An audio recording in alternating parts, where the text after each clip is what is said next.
The History of Robert Adair by Adair. This is the story of where the Adair name came from. But before we begin, we have to go back in time. The Red Hand of Ulster.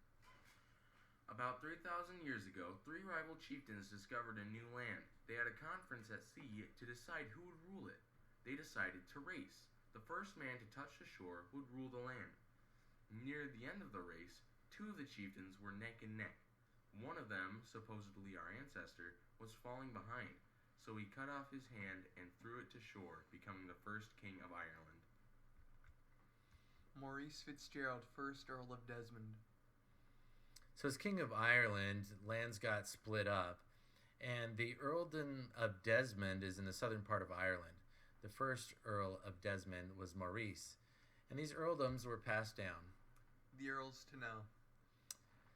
They were passed down from father to son, so it started with Maurice, who gave it to his son Maurice, who gave it to Gerald Fitzgerald, his son, and then John Fitzgerald, and his son Thomas. Now, John not only had a son Thomas that he gave the earldom to, but he had a brother, a younger brother, named James.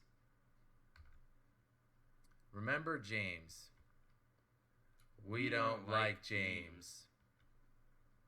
Thomas Fitzgerald, 5th Earl of Desmond.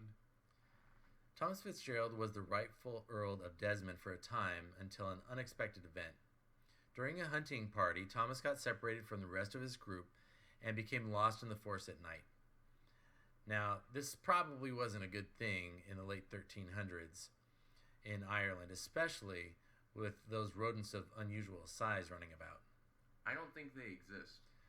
Well, whether they existed or not, he found shelter with a man named William McCormick, who had probably a very fetching daughter because soon after that, the two were married.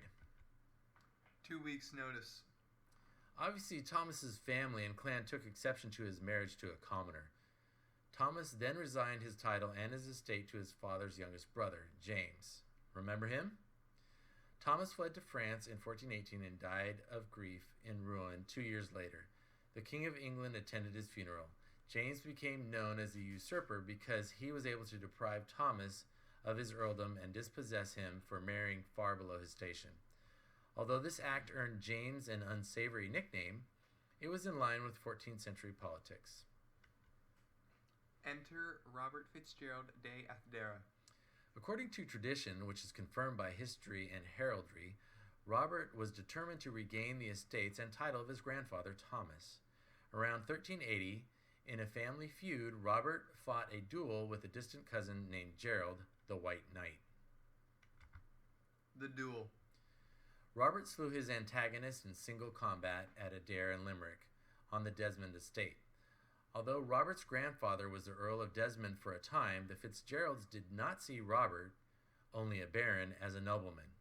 Comparatively, it's like a governor to a mayor. Therefore, it was unacceptable for him to kill a knight. This duel did not restore Robert's inheritance, but instead turned many powerful people against him. So he followed an ancient military idiom. When you know you are going to lose, run away. Pretty sure Sun Tzu didn't say it like that. If fighting will not result in victory, do not fight. He probably said it more like that.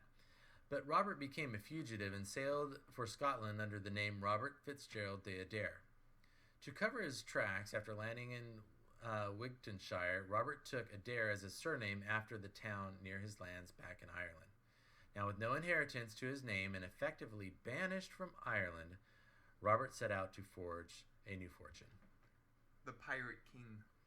Upon arriving in Scotland, Robert heard that the King of Scotland had placed a bounty on a man named Curie. Curie had been entrusted with keeping of Dunskeat Castle. Dunskeat Castle was up on a cliff and nearly impregnable. He apparently had been stealing too much from the king and being just an all-around pirate. So he was branded as an outlaw and a thief. And the king promised Curie's castle to whoever could bring him the head of this pirate. This was Robert's opportunity to establish himself. The Stakeout. Robert waited outside Dunsky Castle for several days, and when Curie came out, he followed him and engaged in mortal combat, and slew him at the head of Colfin Glen with the hilt of his sword, obeying another piece of ancient military doctrine. When possible, kill your enemy with the hilt of your sword. It's humiliating. I'm pretty sure Sun Tzu didn't say that either. The reward. Robert took Curie's severed head to the court of Scotland, where a courier inquired of Robert who dared encounter Curie. Robert replied with his Irish accent, "I dare." "Good," confirmed the king. "Let that always be your name." The Adair crest shows Curie's head, cooped and bloody, with drops of blood falling from it. The red hand is indicative of the Red Hand of Ulster. The legacy. Robert Adair was granted the castle for so long possessed by Curie in Galloway, Scotland. Robert became known as Adair of Portree, Portree meaning the King's Port. Robert eventually died at Dunsky Castle, and his descendants built a new castle on the spot where Curie was killed and called it Kinhilt, meaning he was killed by the hilt of the sword, as a monument to their ancestors' deed.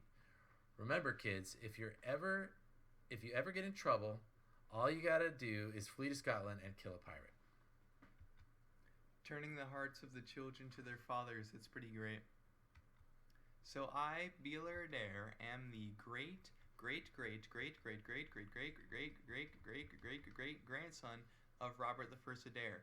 Finding this story meant a lot to me, not only because it was incredibly entertaining and possibly the greatest redemption arc of all time, but it has a sense of realism to know that this was a historical event that took place, to know that when I go to heaven I can find Sir Robert and geek out.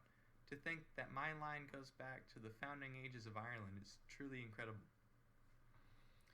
Thank you, Beeler, and that was a great presentation.